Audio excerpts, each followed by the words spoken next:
सर्वेभ्यो नमो नमः। अहम डॉक्टर सत्यपालः अत्र भवतां सर्वेषां पुनरेकवारं स्वागतं करोमि।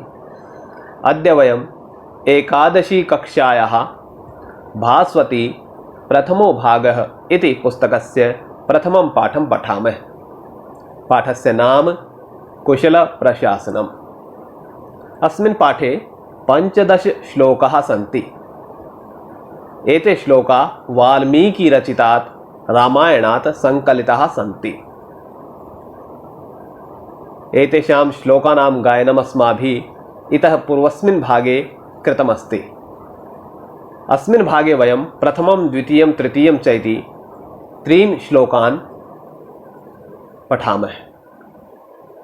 आगम्यतां पठामः। प्रथमः श्लोकः। जटिलं चीरवसनं प्राञ्जलिं पतितं भुवि ददर्श रामो दुर्दर्शं युगान्ते भास्करं यथा। अस्य श्लोकस्य अन्वयः रामः जटिलं चीरवसनं प्राञ्जलिं भुवि पतितं दुर्दर्शं ददर्श यथा युगान्ते भास्करम्। अत्र अन्वये कोष्ठके पदद्वयं भारतं तथा एतत् पदद्वयं लिखितमस्ति, परन्तु एतत् केवलम अर्थपूर्णाय एव अस्ति। अन्वयः जो होता है वह किसी भी श्लोक का हिंदी या अन्य भाषा में जब हम अर्थ करते हैं तो अर्थ के दृष्टि से जब हम पदों को रख देते हैं तो वह उसका अन्वय कहलाता है। बहुत बार हमें अन्वय को पूरा करने के लिए अतिरिक्त शब्दों की आवश्यकता पड़ती है और उन शब्दों को उन पदों को हम कोष्ठक में, ब्रैकेट्स में रख देते हैं। यहाँ भी हमने इस श्लोक को उसके अर्थ के अनुसार स्थित कर दिया है। पद अर्थ की दृष्टि से रखे गए हैं और भरतम तथा इन पदों की हमें आवश्यकता है ताकि अर्थ पूरा हो सके। अर्थ पूरा करने के लिए इन पदों की आवश्यकता थी तो इनको कोष्ठक में रख दिया गया है। यहाँ 2 पदों में संधि विच्छेद है। प्रांजलिम, प्र अंजलिम, प्र उपसर्ग है, अंजलिम अंजलि हाथ बांधना, हाथ तो होता है, अंजलि जिसको कहते हैं वो होता है। युगान्ते, युग अंते, समास भी यहाँ पर है, युगस्य अंते। उसके पश्चात शब्दार्थों पर हम ध्यान दे लें। जटिलम का अर्थ होता है जटा युक्तम, जटाओं से युक्त। चीरवसनम, चीरवसन वलकल वस्त्र धारिणम, वलकल वस्त्रों को धारण किए हुए। भुवि धरायाम पृथ्व्याम, पृथ्वी का ही पर्यायवाची सप्तमी विभक्ति में प्रयोग है। दुर्दर्शम, दुर्दशा, दुर्दशा को प्राप्त व्यक्ति। काठिन्येन द्रष्टुम योग्यम, कठिनता से जिसको देखा जा सके, यानी बहुत कमजोर हो जाए तो उसको बड़ी कठिनता से पहचान में आता है, उसे दुर्दर्शम कहा जा सकता है। भास्करम, भास्कर सूर्य को कहते हैं। द्वितीय विभक्ति प्रथम, द्वितीय विभक्ति और एक वचन का प्रयोग है। सूर्यम, रविम, दिनकरम इसके पर्यायवाची हो सकते हैं इस प्रकार से। ददर्श, अपश्यत, देखा। युगान्ते, युग अंत, युगान्त यानी प्रलय काल, प्रलय काले। प्रांजलिम, अंजलि बद्धम, अंजलि बांधकर, हाथों को जोड़कर। मुख्यतः इस श्लोक में जब भरत राम के पास पहुंचता है तो राम ने उसको किस प्रकार से देखा, मर्यादा पुरुषोत्तम श्री राम भरत को किस प्रकार देख पा रहे हैं उसका वर्णन है। यदि इसकी व्याख्या को हम देखें अब तो हमें समझ में आता है कि यदा भरतः रामस्य पार्श्वं प्राप्नोति, यदा जब भरत रामस्य पार्श्वं प्राप्नोति, राम के पास पहुंचता है, तदा तस्य अवस्था अत्यंतमेव दीना भवति, तब उसकी अवस्था, तस्य अवस्था उसकी अवस्था, अत्यंतम एव दीना, अत्यंत ही दीन होती है। जटाधारी वलकल वस्त्रधारी च, जटाधारी है, वलकल वस्त्रों को धारण किए हुए, स वह अंजलिम बद्ध्वा, अंजलि बांधकर, हाथ जोड़कर, भूमौ अथवा पृथ्व्याम, भूमि या पृथ्वी कुछ कह सकते हैं, भूमि पर पतितः वर्तते, गिरा हुआ है यानी भूमि पर है। एतादृशीम अवस्थां प्राप्तम भरतम, एतादृशीम अवस्था, ऐसी अवस्था को प्राप्त भरत को राम है प्रलयकालीनम सूर्यम एव, प्रलयकालीन सूर्य की तरह से बहु काठिन्येन अपश्यत, बहुत काठिन्यता से देख सके। यतो ही, क्योंकि कैसे, क्योंकि जब प्रलय काल होता है तो सूर्य की जो किरणें होती हैं वो बहुत तेज होती हैं, उसको बहुत मुश्किल से देखा जा सकता है। यहाँ यद्यपि भरत पर तेज नहीं है उतना, परंतु फिर भी भरत को मुश्किल से देखा जा रहा है, कठिनता से उसको पहचाना जा रहा है, इसीलिए उसकी जो उपमा है युगान्ते भास्करम से दी है। प्रलय काले रवि अत्यंत कठिनतया द्रष्टुम शक्यते तथैव भरतः अपि अति कृशतया क्षीण संजातः। क्योंकि क्योंकि प्रलय काल में रवि सूर्य अत्यंत कठिनता से देखा जा सकता है, उसी प्रकार भरतः अपि भरत भी अति कृशतया अत्यंत कृश होने के कारण, कमजोर होने के कारण क्षीण संजातः बहुत कमजोर हो गए। अत्र यहाँ इस श्लोक में क्या, भ्रातरम भरतम, भाई भारत को दीनाम अवस्थाम प्राप्तम दृष्टवा, दीन अवस्था को प्राप्त दृष्टवा देखकर रामस्य दुखम, राम का जो दुख है उसको महर्षि वाल्मीकि ही अवर्णयत, महर्षि वाल्मीकि ने उसका वर्णन किया है। यदि हम श्लोक का भी अर्थ देखें तो वही बनेगा, जटिलम जटाओं से युक्त, चीरवसनम वल्कल वस्त्रधारी, प्रांजलिम अंजलि बांधकर, पतितम गिरे हुए भूवि, कहां पर, भूवि पर, पृथ्वी पर गिरे हुए को, ददर्श देखा, किसने देखा, राम ने देखा। और एक साथ में एक और विशेषण है दुर्दर्शम, दुर्दर्शम कठिनता से देखने योग्य, ऐसे भरत को देखा। भरत यहां पर शब्द नहीं था, इसीलिए हमने अन्वय में उसको डाला है कि राम ने जटाओं से युक्त, चीर वसन धारण किए हुए, वल्कल वस्त्र धारण किए हुए, अंजलि बांधकर पृथ्वी पर गिरे हुए और बुरी कठिनता से देखे जाने योग्य भरत को तथा दरस वैसे ही देखा, यथा युगान्ते भास्कर, जैसे युगान्त में भास्कर को देखा जा सकता है, जैसे प्रलय काल में भास्कर अर्थात सूर्य को देखा जा सकता है। यह आपका इस श्लोक का अन्वय, संधिच्छेद और शब्दार्थ और व्याख्या का कार्य है। इसके पश्चात अब हम इस श्लोक में क्या प्रश्न बन सकते हैं उनको हम देखते हैं। प्रश्नः एक पदेन उत्तरत, रामः कुत्र पतितम भरतम अपश्यत, राम ने कुत्र कहां, पतितम गिरे हुए, भरतम भरत को अपश्यत देखा, कहां गिरे हुए को देखा, कहां गिरा था, भूवि। जब हम उत्तर लिखना चाहेंगे, जब किसी भी प्रश्न का हम उत्तर देंगे श्लोक के आधार पर या गद्यांश के आधार पर या नाट्यांश के आधार पर, तो वह उत्तर, वह पद हमें उस श्लोक, नाट्यांश या गद्यांश या पद्यांश से ही हमें उठाना होगा। ऐसा नहीं कर सकते जैसे यहां पर भूवि शब्द है पृथ्वी पर, तो उसका पर्यायवाची हम प्रयोग नहीं कर सकते, पृथ्व्याम नहीं लिख सकते, धरायाम नहीं लिख सकते, भूवि लिखना होगा। तो राम है कुत्र पतितम भरतम अपश्यत, भूवि। चीरवसनम भरतम कह अपश्यत, चीरवसन यानी वल्कल वस्त्रधारी भरतम भरत को कह किसने, अपश्यत देखा, किसने देखा, रामः। पूर्णवाक्येन उत्तरत, पूर्णवाक्य उत्तर, राम है कीदृशम भरतम दृष्टवान, राम ने कैसे भरत को देखा। यदि हम देखें तो कैसे भरत को देखा, तो रामः जटिलम चीरवसनम भुवि प्रांजलिम पतितम दुर्दर्शम भरतम ददर्श या दृष्टवान, यह इसका उत्तर हो जाएगा। सारे के सारे विशेषण हम कीदृशम की जगह पर लगा देंगे, किस प्रकार का भरत था। राम है, अगला प्रश्न है कि राम है भरतम कम एव ददर्श, किसकी तरह से देखा, तो युगान्ते भास्करम, युग के अंत में जैसे भास्कर होता वो यहां पर रखेंगे, राम है भरतम युगान्ते भास्करम एव ददर्श। अब यथा निर्देशम उत्तरत है, अस्मिन श्लोके कर्तृपदम किम अस्ति, इस श्लोक में कर्तृपद, कर्ता कौन है, कौन सा पद है जो कर्ता है।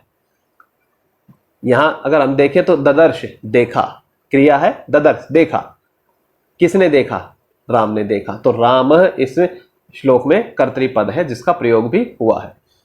रविम इत्यस्य पदस्य पर्यायपदम किम प्रयुक्तम, रविम का पर्यायवाची क्या प्रयोग हुआ है, भास्करम। आकाशे इत्यस्य पदस्य विलोम पदम किम प्रयुक्तम, आकाश का विलोम पद क्या प्रयुक्त हुआ है, उल्टा अर्थ वाला, आकाशे भूवि। प्रलय काले इत्यस्य पदस्य किम पर्यायपदम प्रयुक्तम, प्रलय काल का पर्यायवाची, इस पद का पर्यायवाची किम प्रयुक्तम क्या प्रयोग हुआ है, युगान्ते। राम है इति क्रियापदस्य कर्तृपदम किम प्रयुक्तम, राम है इति कर्तृपदस्य क्रियापदम किम प्रयुक्तम, इसका क्रियापद क्या है, इस राम का, राम जो करता है इसका क्रियापद क्या है, ददर्श। श्लोके प्रयुक्तम अव्यपदम चित्वा लिखत, अब श्लोक में अव्यपद यदि हम देखें ध्यान से तो हमें एक अव्यपद देखने को मिलता है, यथा, वह है। तो इस प्रकार यह प्रथम श्लोक है आपका। अब हम चलते हैं द्वितीय श्लोक की ओर। कथंचिद अभिविद्याय विवर्ण वदनम कृशम भ्रातरम भरतम रामः परिजग्राह पाणिना। कथनचित अभिविद्याय, किसी प्रकार अभिविद्याय पहचान कर, विवर्ण वदन वाले और कृष भ्रातरम भरतम, भाई भरत को राम ने परिजग्राह ग्रहण किया, पकड़ लिया, उठाया, उत्थापयत पाणिना, हाथ से। अन्वय यदि देखें तो इसमें राम है विवर्ण वदनम कृशम भ्रातरम भरतम, हम भरतम यहां पर विशेष्य है और सारे के सारे तीन ये जो पद हैं इसके विशेषण है, विवर्ण वदनम कृशम और भ्रातरम, ये इससे पहले आ जाते हैं। कथनचित अभिविद्याय पाणिना जग्राह, यदि अर्थ को देखना चाहें तो राम है, राम ने विवर्ण वदनम, विवर्ण वदनम उसका अर्थ क्या होता है, नीचे लिखा है हमने, कांतिहीन मुखेन युक्तम, यानी विवर्ण, वर्ण नहीं है, रंग नहीं है, यानी कांति नहीं है, तेज नहीं है, ऐसे वदन मुख वाला। कृशम क्षीण, भ्रातरम भाई, भरतम भरत को, कथनचित किसी प्रकार से, अभिविद्याय पहचान कर, परिचय करके, पाणिना हाथ से, जग्राह ग्रहण किया, पकड़ लिया। संधि विच्छेद देखें तो कथनचित अभिविद्याय, कथम चित अभिविद्याय, कथनचित किसी प्रकार, अभिविद्याय जानकर, नीचे अर्थ है शब्दार्थ में, अभिविद्याय परिचय, लप प्रत्यय का प्रयोग दोनों में, अभिविद्याय में भी और परिचय में भी, परिचय प्राप्त करके यानी पहचान कर। कथनचित केनापि प्रकारेण, किसी प्रकार से, विवर्ण वदनम कांतिहीन मुखेन युक्तम, कांतिहीन मुख से युक्त, कृशम कृश यानी क्षीण, क्षीण, पाणिना हस्तेन, हस्त हाथ से, परिजग्राह धृतवान पकड़ लिया। अब हम देखें यदि इस की व्याख्या, यदा भरतः रामम प्राप्नोति, यदा भरतः रामम प्राप्नोति, जब भरत ने राम को प्राप्त किया, प्राप्त किया का क्या मतलब है, प्राप्त किया का मतलब है जब भरत राम के पास पहुंचा, तो यदा भरतः रामम प्राप्नोति तदा तस्य मुखम कांतिहीनम, उसका मुख, तदा तब, तस्य मुखम उसका मुख, कांतिहीनम शरीरम च, और शरीर क्षीण था, मुख कांतिहीन था, कोई तेज नहीं था मुख पर, और शरीर क्षीण था, शरीर क्षीण। अतएव स अति कठिनतया परिचेतुम शक्य आसीत। अब इस तरह से जब व्यक्ति का परिचय हो जाए, या इस तरह से व्यक्ति का व्यक्तित्व दिखने लग जाए, बाहरी व्यक्तित्व, शारीरिक व्यक्तित्व दिखने लग जाए, तो उसे पहचानना बड़ा मुश्किल है। तो अति कठिनतया परिचेतुम शक्य आसीत, शक्य समर्थ, पहचाना जा सकता है बड़ी कठिनता से। तदा राम है तथा दुरवस्थाम प्राप्तम भरतम, तदा तब राम ने तथा दुर्वस्था प्राप्त, उस प्रकार से दुर्वस्था को, बुरी अवस्था को प्राप्त, भरतम भरत को, केनापि प्रकारेण परिचितवान, किसी प्रकार से पहचाना। राम है तादृश्यम भरतम हस्तेन धृतवान, राम ने उस प्रकार के भरत को हस्तेन, हाथ से, धृतवान पकड़ लिया, हाथ से पकड़ लिया, जब उस पृथ्वी पर गिरा हुआ था तो हाथ से उठाया, पकड़ा और उठाया। अत्र अपि महर्षि वाल्मीकि ही केवलम भरतस्य दुरवस्था में न वर्णयति, यहां भी देखें तो महर्षि वाल्मीकि केवल भरत की दुरवस्था का ही वर्णन नहीं करते हैं, अपितु भरतस्य, भरत का, रामम प्रति स्नेहम, राम के प्रति स्नेह भी दर्शयति, दिखाते हैं। यतो ही, क्योंकि भरतस्य एतादृशी दशा, भरत की एतादृशी दशा, ऐसी दशा, रामात वियोग कारणात एव वर्तते, राम से वियोग के कारण ही है। और इस श्लोकार्थ फिर से यदि हम देखते हैं तो, कि कथनचित अभिविद्याय, जब हम अर्थ करने लगे तो उसका पहले अन्वय कर लेना चाहिए, यदि अन्वय हमने कर लिया तो अर्थ करना आसान हो जाता है। तो अन्वय से अर्थ देख लेते हैं हम।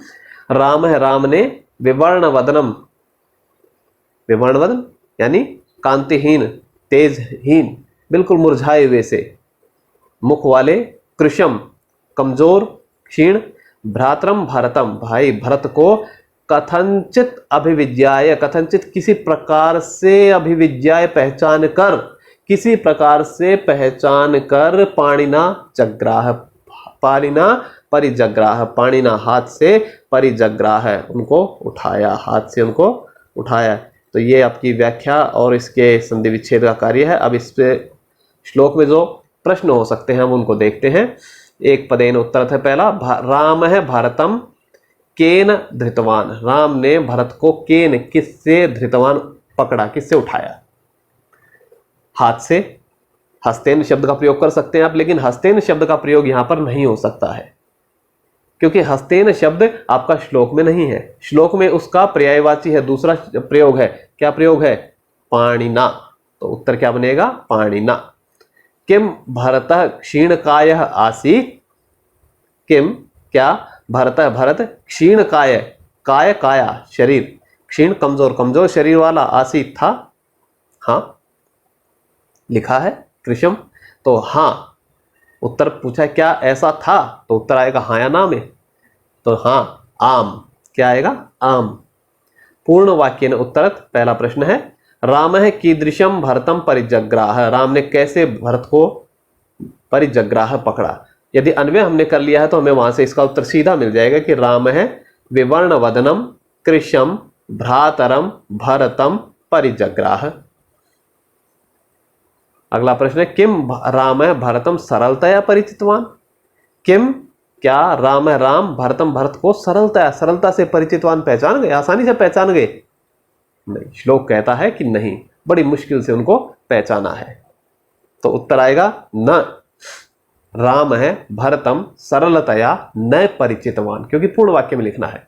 यदि एक पद में लिखना होता तो न लिख देते केवल, परंतु यहां पूर्ण वाक्य में उत्तर लिखना है, तो न राम भरतम सरलतया न परिचितवान।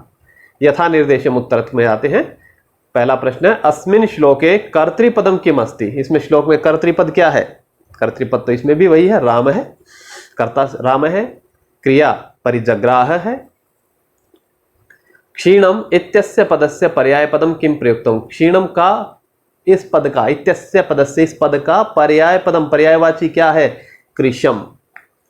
तेज युक्त मुखम, तेज से युक्त मुख, जिस पर तेज चमक रहा है पूरी तरह से। इत्यस्य पदस्य विलोम पदम, इस पद का विलोम पद किम प्रयुक्तम, क्या प्रयोग हुआ है? विवर्ण वदनम। परिचीय इत्यस्य पदस्य पर्याय पदम किम प्रयुक्तम, परिचीय का पर्यायवाची क्या प्रयोग हुआ है? अभिविज्ञाय। राम इति कर्तृपदस्य क्रियापदम किम प्रयुक्तम, राम करता है, इसका क्रिया क्या है? इसमें परिजग्राह। श्लोके भरताय प्रयुक्तानि विशेषण पदानि चत्वारि। श्लोक में भरत के लिए जो प्रयुक्त विशेषण है, भरताय भरत के लिए चतुर्थी है, तो भरत के लिए प्रयुक्त हुए विशेषण पदों को चुनकर लिखिए। तो सीधे से हैं विवर्ण वदनम, कृशम और भ्रातरम, ये तीन जो है विशेषण पद भरत के लिए इसमें प्रयोग हुए हैं। इस प्रकार ये आपका दूसरा श्लोक है। अब हम चलते हैं तीसरे श्लोक की ओर। आघ्राय रामस्तम मूर्धनि परिष्वज्य च राघवम अंके भरतमारोप्य पर्यपृच्छत सादरम। अन्वय यदि हम देख लेते हैं, राम तम राघवम भरतम मूर्धनि आघ्राय परिष्वज्य अंके आरोप्य च सादरम पर्यपृच्छत, ये इसका अन्वय है। संधि विच्छेद देख लेते हैं। रामस्तम में संधि विच्छेद है, राम तम। पर्यपृच्छत में परि अपृच्छत। आघ्राय, अब इसके बाद शब्दार्थ है आघ्राय विचुंब्य। आघ्राय वैसे तो घ्रा धातु सूंघने के अर्थ में होती है, लेकिन यहां मस्तक पर है प्रयोग, तो मस्तक पर सूंघा नहीं है, सूंघने का मतलब है मस्तक पर चूमकर। जब हम स्नेह प्रदर्शित करते हैं तो मस्तक पर चुंबित कार्य करते हैं। मूर्धनि मस्तके, सप्तमी विभक्ति का प्रयोग है, सप्तमी है मस्तके और मूर्धनि दोनों में। परिष्वज्य लप प्रत्यय है, आलिंगनम कृत्वा, आलिंगन करके। राघवम रघो वंशजम, रघु का वंशज, राघवम रघु के वंशज जितने भी हैं वो राघव हैं। सादरम आदरेण सहितम, ये सीधा सीधा समास है यहाँ पर, अव्ययी भाव। सादरम आदरेण सहितम, आदर के साथ। आरोप्य उपावेश्य, बैठाकर, दोनों में लप प्रत्यय का प्रयोग है। यहां आप अगर यदि इस श्लोक में देखेंगे तो पर्यपृच्छत, आपने अपृच्छत जो है, अपृच्छत में पृच्छ धातु से अगर प्रयोग करते हैं तो हलंत आना चाहिए, परंतु यहां पर नहीं है।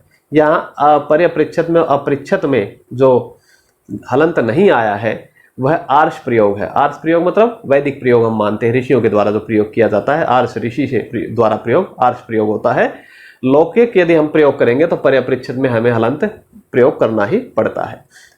एक और इसमें है कि राघव, राघव के बाद में यदि बात आती है, जब भी राघव शब्द का प्रयोग होता है तो राघव राम के लिए होता है। सामान्यतः राघव संज्ञा रामाय एवं प्रयुज्यते, राम के लिए प्रयोग होती है, परंतु यहाँ महर्षि वाल्मीकि ने राघव शब्द का प्रयोग जो है वो भरत के लिए प्रयोग किया है।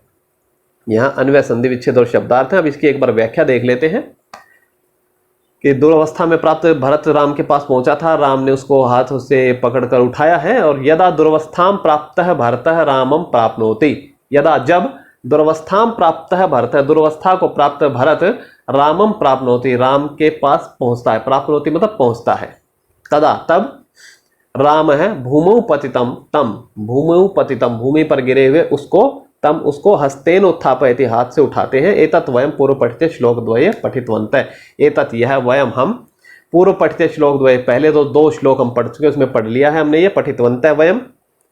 अस्मिन् श्लोके राम भरतस्य मस्तके स्नेह चुंबनम करोति, अस्मिन् श्लोके, श्लोक में क्या होता है, राम है भरतस्य मस्तके, राम भरत के मस्तक पर स्नेह चुंबनम करोति, ततः तस्य आलिंगनम करोति, तथा उसके पश्चात तस्य आलिंगनम करोति, तदनंतरम और उसके बाद तम उसको अंके उपावेशयति, गोद में उपावेशयति बैठाता है, अथ च और उसके बाद रघो वंशजम तम, रघु के वंशज उसको सादरम पृच्छति आदर से पूछता है। अत्र महर्षि वाल्मीकि ही भारतम प्रति रामस्य स्नेहस्य वर्णनम करोति, यहाँ भी इस श्लोक में महर्षि वाल्मीकि ने क्या किया, पहले राम का दुख था, यहाँ राम का जो स्नेह है भरत के प्रति, भरतम प्रति रामस्य स्नेहस्य वर्णनम, भरत के प्रति राम के स्नेह का वर्णनम महर्षि वाल्मीकि ही करोति करते हैं। अब इस श्लोक का अर्थ एक बार हम देख लेते हैं अन्वय की दृष्टि से। राम है, राम ने तम उसको, किसको, राघवम राघव को, राघव यानी रघु के वंशज को, उस रघु के वंशज को, किसको, भरतम भरत को, उस रघु के वंशज भरत को, तम राघवम भरतम, उस रघु के वंशज भरत को मूर्धनी, मूर्धनी मूर्धन पर यानी मूर्धनी पर यानी मस्तक पर आघ्राय विचुंबित, मस्तक पर स्नेह चुंबन करके, परिस्वज्य आलिंगन करके, अंके आरोप्य, अंके गोद में आरोप्य बैठाकर, सादरम परिपृच्छत बिल्कुल आदर के साथ उससे पूछा। यानी सबसे पहले राम ने उसको, भरत को मस्तक पर चूमा, उसके बाद उसका आलिंगन किया, फिर उसको गोद में बैठाया और उसके बाद उससे पूछा। क्या पूछा वो अगले श्लोकों में आता है। फिलहाल हम संप्रति वयमस्य प्रश्नः विचारयामः। प्रश्नः एक पदेन उत्तरत, एक पद में उत्तर है, राम है भरतम कुत्र चुंबती, राम ने भरत को कहां पर चूमा, मूर्धनि, मस्तके प्रयोग नहीं होगा, मूर्धनि प्रयोग होगा, मूर्धनि। राम है भरतम कुत्र उपावेशयति, कहां बैठाते हैं, कुत्र कहां, उपावेशयति अंके गोद में। पूर्ण वाक्य न उत्तर, पूर्ण वाक्य में उत्तर है, राम है भरतम कथम अपृच्छत, राम ने भरत से कथम कैसे अपृच्छत पूछा, कैसे पूछा, आदर से पूछा था। तो राम है भरतम सादरम अपृच्छत, सादरम अपृच्छत आदर से पूछा। किम राम है भरतस्य आलिंगनम करोति, किम क्या राम है, राम भरतस्य आलिंगनम, भरत का आलिंगन करोति करते हैं, आम राम है भरतस्य आलिंगनम करोति। यथा निर्देशम उत्तर में अस्मिन श्लोके कर्तृपदम किम प्रयुक्तम, इस श्लोक में कर्तृपद क्या है, इस श्लोक में भी कर्तृपद है रामः। मस्तके इत्यस्य पदस्य पर्याय पदम किम प्रयुक्तम, मस्तके का पर्यायवाची क्या है, मूर्धनि। निरादरम इत्यस्य पदस्य विलोम पदम किम प्रयुक्तम, निरादर का विलोम पद सादरम। आलिंगनम कृत्वा, आलिंगन करके, इत्यर्थे इस अर्थ में, किम पदम श्लोके प्रयुक्तम, क्या पद श्लोक में प्रयुक्त हुआ है, परिष्वज्य। राम है इति कर्तृपदस्य क्रियापदम किम प्रयुक्तम, राम ये जो कर्तृपद है इसका क्रियापद क्या प्रयुक्त हुआ है, पर्यपृच्छत। श्लोके भरताय प्रयुक्तानि विशेषण पदानि चित्वा लिखत, श्लोक में भरताय प्रयुक्तानि, भरत के लिए प्रयुक्त हुए विशेषण पदों को चुनकर लिखिए। यहाँ पर 2 ही विशेषण पद भरत के प्रयोग हुए हैं। एक है तम जो सार्वनामिक विशेषण है, सर्वनाम है लेकिन फिर भी विशेषण है, इसीलिए वो सार्वनामिक विशेषण है। और दूसरा है राघवम, ये भी इसके लिए प्रयोग हुआ, संज्ञा है लेकिन फिर भी विशेषण है। ये 2 इसके विशेषण हैं, राघवम और तम। ये इस प्रकार आपका तीसरा श्लोक है और उसके प्रश्नोत्तर इत्यादि है। अब अगले भाग में हम चौथे, पांचवें और छठे श्लोकों को हम पढ़ेंगे। इस प्रकार यह पाठ हम अगले 4 भाग और पढ़ेंगे। कुल मिलाकर 6 भागों में गायन और 5 भागों में इसका पाठन। इस प्रकार से इस पाठ को हम पूरा कर लेंगे। तब तक के लिए विराम। जयतु संस्कृतम, जयतु भारतम।